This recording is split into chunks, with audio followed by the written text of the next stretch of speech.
I came from the mud. There's dirt on my hands. Hola y bienvenidos a todos. Hoy vamos a hablar otra vez de clases y objetos. Es un tema que llevaremos durante mucho tiempo. Igual no en específico clases o objetos, pero sí que estos temas se tratarán en los próximos vídeos. Vamos a hablar de herencia, encapsulamiento y polimorfismo, que son los paradigmas de los lenguajes orientados a objetos, de los lenguajes de programación orientados a objetos. Vamos a ver cada uno de esos por encima, más o menos, para tener una idea de lo que son y para lo que sirven. Y luego, como siempre, un ejemplo práctico. Entonces vamos a hablar de qué es una clase padre y qué es una clase hijo, o superclase y subclase, qué significa encapsulamiento y para qué se usa, y qué es la sobrecarga y la sobreescritura, que constituyen lo que es el polimorfismo, lo que se define el polimorfismo del lenguaje. Y nada, y el ejemplo práctico. Vamos a hablar de clases padre y clase hijo. Como hemos dicho, una clase padre pues se puede llamar superclase, mejor dicho, y es una clase que contiene una información de una entidad más genérica de las demás.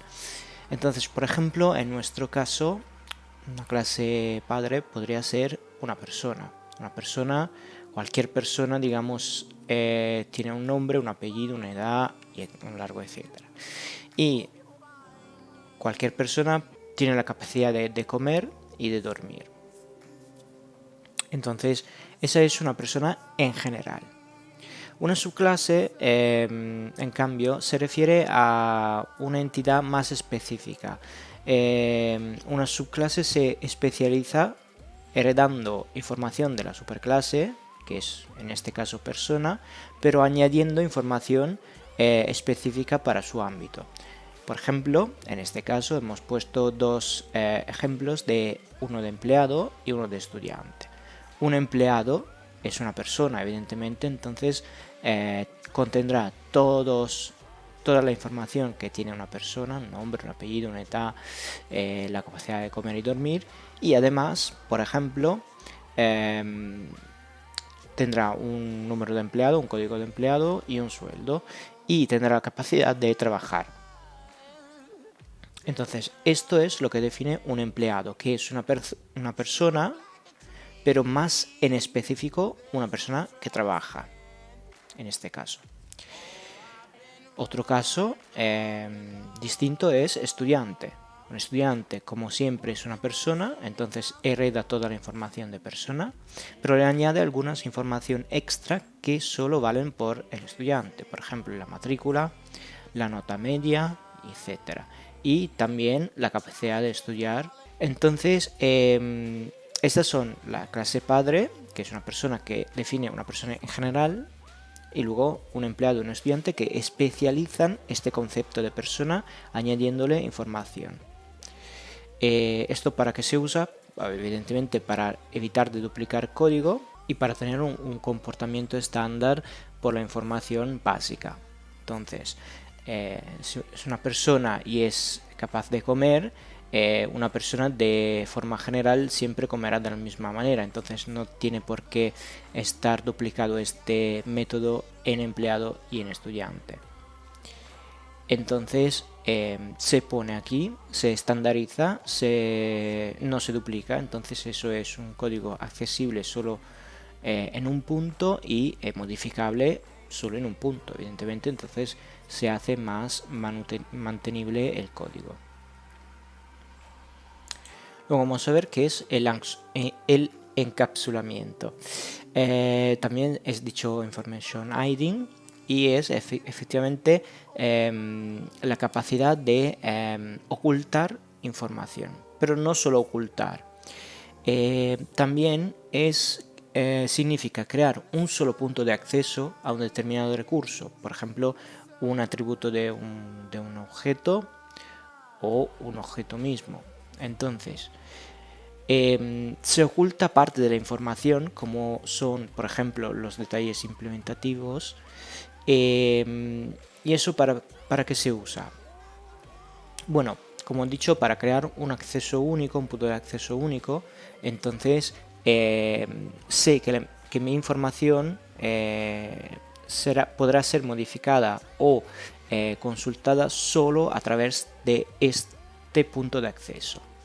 Y eso permite controlar quién hace y qué permisos tiene la persona que hace este acceso.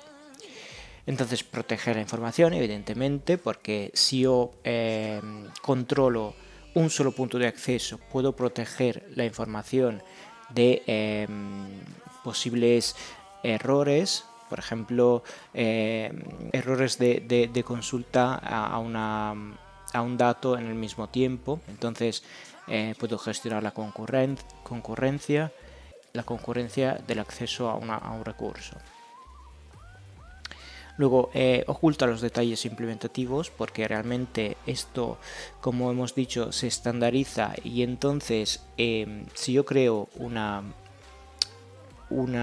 módulo, que es luego una parte, un código estandarizado, los demás desarrolladores y programadores que vendrán no tendrán por qué saber cómo está implementado el método, sino simplemente que existe, que acepta, o sea, un mínimo de documentación con los parámetros que acepta, lo que hace en general y lo que devuelve, pero no tienen por qué saber cómo está hecho. Simplemente lo que interesa es cómo se usa. Y luego finalmente hablamos de polimorfismo, como dice la palabra, muchas formas de hacer una cosa. Entonces en este caso se habla de sobrecarga y sobreescritura de métodos. ¿Qué es la sobrecarga y la sobreescritura y cuál es la diferencia entre ellos? Pues sobrecargar un método significa redefinirlo en una subclase con una diferente cabecera, pero con el mismo nombre de método. Por ejemplo, pongamos que tenemos una superclase y una subclase que tienen definido el mismo método área, o sea, un método con el mismo nombre área, que calcula el área de un polígono, por ejemplo. Y este método puede ser implementado de diferentes formas, dependiendo del polígono. Por ejemplo, si es un cuadrado, podré calcular el área del cuadrado a través de un parámetro que es el lado al cuadrado. Si es un triángulo, en cambio, tendré que calcularlo de otra forma. Entonces me harán falta dos parámetros de entrada. Entonces, este puede parecer el mismo método, porque tiene el mismo nombre, pero realmente son dos y uno está sobrecargando al otro. ¿Por qué? Porque, como hemos dicho, la cabecera se compone de toda una serie de componentes, que son el tipo de dato que devuelve, el nombre del método y el tipo y el número de parámetros. Entonces, como vemos aquí, la cabecera es igual hasta el nombre, entonces el tipo de dato que devuelve y el nombre, pero el número, en este caso, de parámetros en ingreso es diferente. Entonces eso es un método sobrecargado. Una sobreescritura, en cambio, es algo todavía más fuerte. Entonces, sobreescribir significa escribir un método con la misma cabecera que se implementa de una forma diferente. Por ejemplo, siempre tomando el ejemplo del área, aquí vemos que, por ejemplo, queremos calcular el área del cuadrado y el área del círculo. Pero evidentemente, aunque la cabecera sea igual, porque tiene el mismo dato que devuelve el método, el mismo nombre y el mismo tipo y número de datos, entonces eso es igual por el compilador. Pero realmente la implementación será diferente, porque una cosa es calcular el la área del cuadrado y otra cosa es calcular la área del círculo.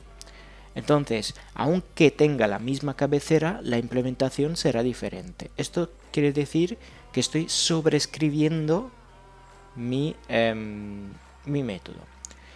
Otros ejemplos que ya hemos visto de sobreescritura y sobrecarga son los métodos toString, compare, equals y también los constructores, que hoy vamos a ver más en detalle de cómo se ve una sobrecarga y una sobreescritura. Bueno, dicho esto, pasamos a la parte práctica y vamos a verlo más en detalle. Aquí tenemos nuestro ejemplo práctico. Empezamos con la definición de una clase persona, donde se definen dos atributos que son nombre y edad, por simplicidad. Entonces, una persona, digamos, en general, se define por su nombre y la edad que tiene.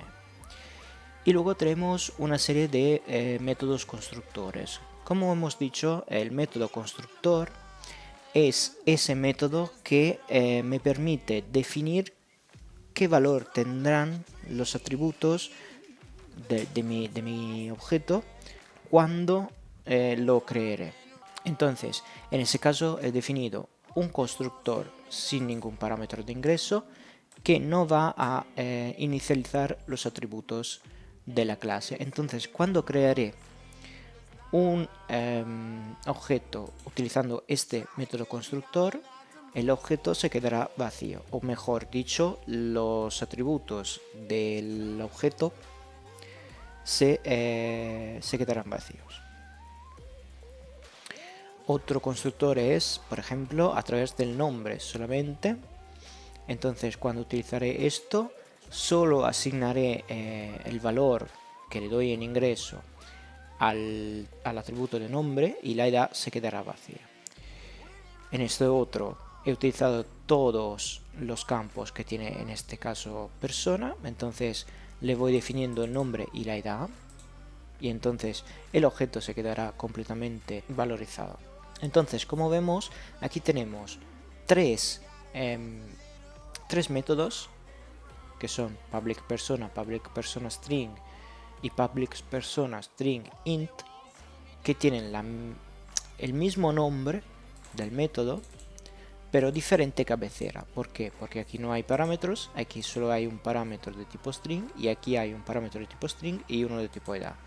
La implementación es diferente porque lo que se suele alcanzar con la sobrecarga es tener diferentes comportamientos dependiendo de cuántos parámetros y del tipo de parámetros que le voy a pasar, pero son tres diferentes. Entonces, como veis, cada uno tiene una implementación diferente, en este caso ninguna implementación, y tienen el mismo nombre. Esta es una sobrecarga de métodos y puedo elegir uno de estos, lo que más se ajuste a lo que estoy buscando y al objetivo que tengo creando el objeto. Si yo ya dispongo de todos los datos de una persona, podré utilizar esto. Si en un caso específico la persona no me deja el dato de su edad o no lo puedo recuperar en ningún sitio, pues utilizaré, por ejemplo, este. Entonces delegaré luego en otra parte de código, en otra porción de código, que se valorice el atributo de edad. Aquí, por ejemplo, tenemos los varios getter y setter, como hemos visto la última vez también, y vamos a ver una cosa muy específica correlada al encapsulamiento. Hemos definido aquí nuestros atributos como privados. Entonces, estos atributos y el acceso a estos datos, a estas variables, a estos atributos, solo es consentido dentro de esta clase o dentro de las clases hijo, pero no fuera de esta clase y ni siquiera fuera de las clases hijos. Entonces, si yo quisiera en una clase diferente alcanzar y consultar el valor del nombre de una persona, no podría acceder directamente al objeto.nombre, sino que tendría que pasar sí o sí por este método que me proporciona el valor del atributo del objeto. Entonces esto, y esto es público evidentemente, esto es un método público que todos pueden ver y que me permite consultar una información. Como vemos, estamos ocultando este atributo a través de este método. Este método es el único punto de acceso a esa información fuera de esa clase. Y eso es muy importante. Entonces esto es básicamente el encapsulamiento. Y luego vamos a ver, por ejemplo, unos ejemplos de sobreescritura. Como hemos visto antes, existen métodos de sobreescritura como, por ejemplo, el toString o el equals. Este override significa porque realmente en Java todos los objetos que se crean a partir de una clase object, que es la más genérica en general. Y esa clase object tiene unos métodos definidos. Y entre estos métodos definidos tenemos un equals y un toString. Entonces, cuando creamos una nueva clase customizada, por ejemplo persona, y le vamos a definir un método string, efectivamente estamos sobreescribiendo el método string de la clase padre de todas las clases, que es la clase object, que define cómo va a escribirse un objeto de forma textual. Entonces, en este caso luego lo vamos a ver más en detalle cuando hablemos de empleado. Y una persona la definimos como nombre y edad. Y vamos a decir que una persona es igual a otra si tiene el mismo nombre y la misma edad. Ahora vamos a ver la clase hijo o la subclase. En este caso empleado. Y como vemos aquí hay una particularidad. Hay que ponerle una extensión. Si queremos definir empleado como una subclase de persona, tenemos que decir al compilador que esa clase que estoy definiendo extiende otra clase. Esa empleado es la subclase y persona es la superclase. Entonces, subclase extends superclase. Así haciendo, estoy diciendo al compilador y luego una vez arrancado el programa al runtime, que todos los objetos que creo de empleado tendrán al menos la misma información de persona, sino que más. O sea, realmente tendrán al menos la misma información de persona, pero lo suyo es que efectivamente le añada algo de información, como por ejemplo el código de empleado y el sueldo, porque si no, no tendría sentido hacer una clase diferente con la misma información de persona. Entonces, estoy definiendo un empleado que tendrá la misma información que persona y además otra información que solo está aquí, que solo tiene empleado. Persona no tiene esta información de sueldo y código de empleado como es debido. Solo empleado tiene, solo una clase de tipo empleado tiene esta información. Aquí también vamos a declarar varios constructores dependiendo de la información que tengamos. Un constructor por defecto que no tiene implementación, un constructor, por ejemplo, donde le paso un objeto de tipo persona, un código empleado y un sueldo. Y entonces vamos a ver este super. ¿Este super qué hace? Este super básicamente va a ver en la clase persona si existe un constructor, y evidentemente existe porque tiene que estar sí o sí, y le pasa unos parámetros al constructor.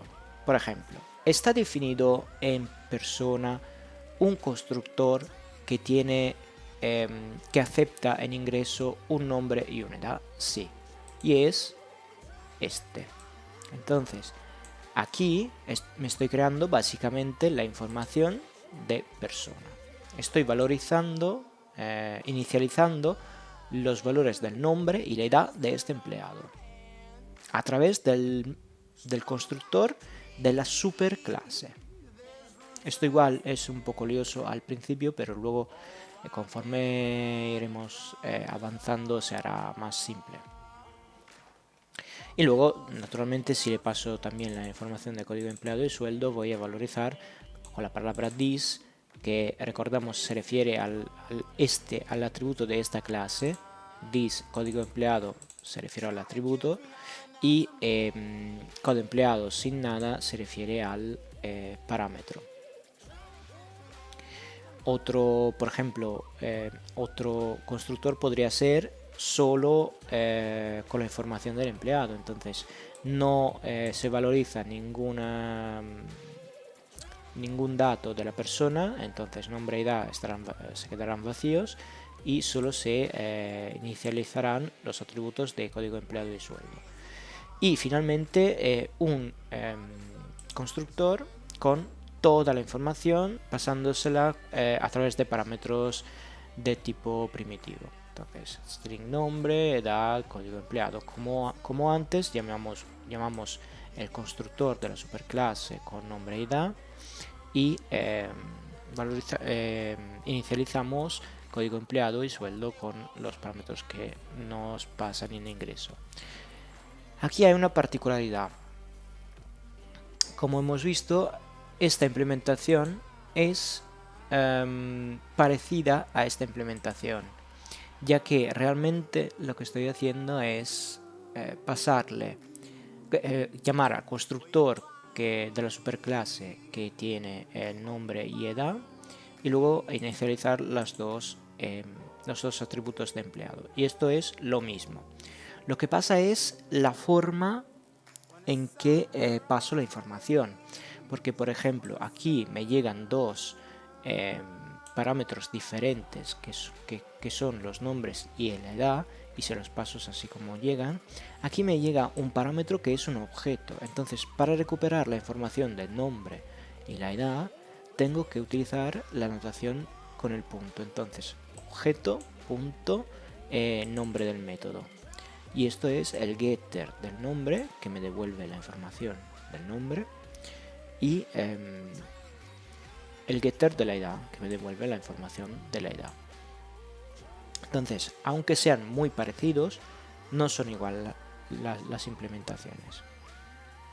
Luego tenemos todos los getter y setter como antes, y aquí vamos a definir otra vez un toString y un equals.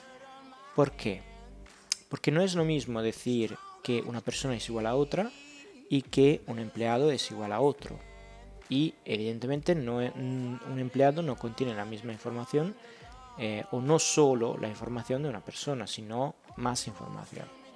Entonces, aquí estamos declarando un método que está en la subclase, porque está definido en la subclase empleado, que tiene la misma cabecera, porque tiene el mismo dato devuelto, el mismo nombre y ningún parámetro como en la superclase. Entonces la cabecera es igual, pero lo que cambia es la implementación. Entonces esa es una sobreescritura. Aquí en cambio, como vemos en el constructor, esto en línea 25 y en línea 13 tienen una firma, una cabecera parecida, pero no es igual.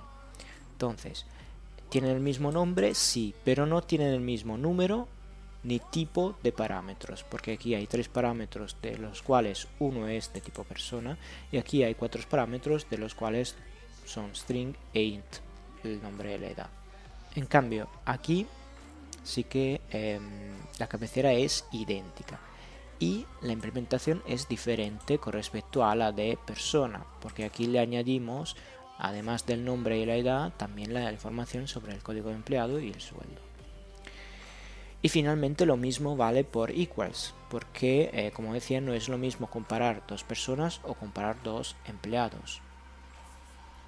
Entonces vamos a ver si efectivamente un empleado es igual a otro si confirma toda la información de la persona y del empleado. Y ahora lo vamos a ver con un ejemplo de programa. Aquí en el main voy a definir una persona que tiene un nombre y una edad, y también le voy a escribir los datos de esa persona. Entonces he creado un objeto de tipo persona y a través de ese objeto he llamado el método toString a través de este punto, y esto me escribirá la información relativa a esta persona que he creado, este objeto persona 1. Lo mismo haré con una persona 2. Entonces persona2.toString me escribirá a pantalla o a consola las informaciones de la persona 2, y luego pasaré a crear dos empleados. Un empleado que se refiere a la persona 2, que entonces digamos está la persona 2 ha sido contratada, y entonces se añadirá la información de la persona 2 al empleado más una información que es relativa al empleado, entonces el código y el sueldo. Lo mismo se hace con la persona 1, y luego se va a comparar el empleado 1 con el empleado 2. Entonces me pregunto, ¿es el empleado 1 igual al empleado 2? ¿Es el empleado 1 equals al empleado 2? Esto será falso, evidentemente, porque son dos personas diferentes con códigos diferentes. Luego voy a crearme un tercero empleado, que se refiere a otra persona pero con el mismo código del empleado 2 y el mismo sueldo. Esto para verificar que, aunque la información del empleado sea igual, si la persona es diferente, dos empleados serán diferentes. ¿Vale? Lo que quiero decir y demostrar aquí es que toda la información de un empleado tiene que ser igual a toda la información de otro empleado.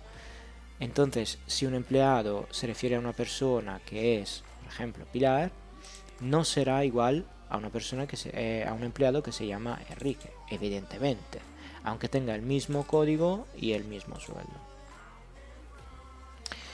Y finalmente, pues demuestro esta teoría. Vamos a ejecutarlo y vamos a ver lo que devuelve. Entonces, vamos a ver que el primer toString devuelve esta información, Juan, 25 años. El segundo toString, Pilar, 28 años, como esperábamos. El tercer toString va a escribir la información correlada al empleado 1, entonces Pilar en este caso, porque el empleado 1 se refiere a la persona 2, que es Pilar. Entonces empleado Pilar, 28 años, con código 1 y 2000 de sueldo. Y el empleado 2, entonces vamos a crear empleado 2 relacionando la persona 1 al empleado, entonces con código y sueldo diferente. Vamos a escribirlo a pantalla y sale la información efectivamente de Juan. El equals entre empleado 1 y empleado 2 es false, porque evidentemente el empleado 1 y el empleado 2 son diferentes. Luego voy a crearme otro empleado que he creado con otra persona diferente, Enrique, 19 años, código 2 y 1500. Y luego voy a escribir la información y a comparar el empleado 2 con el empleado 3. Como vemos aquí, el empleado 2 y 3 comparten el mismo código de empleado y el mismo sueldo, pero Enrique tiene nombre y edad diferente. Uno es Enrique de 19 años y otro es Juan de 25 años. Y efectivamente al final resulta que son falsos. Es falso que sean iguales.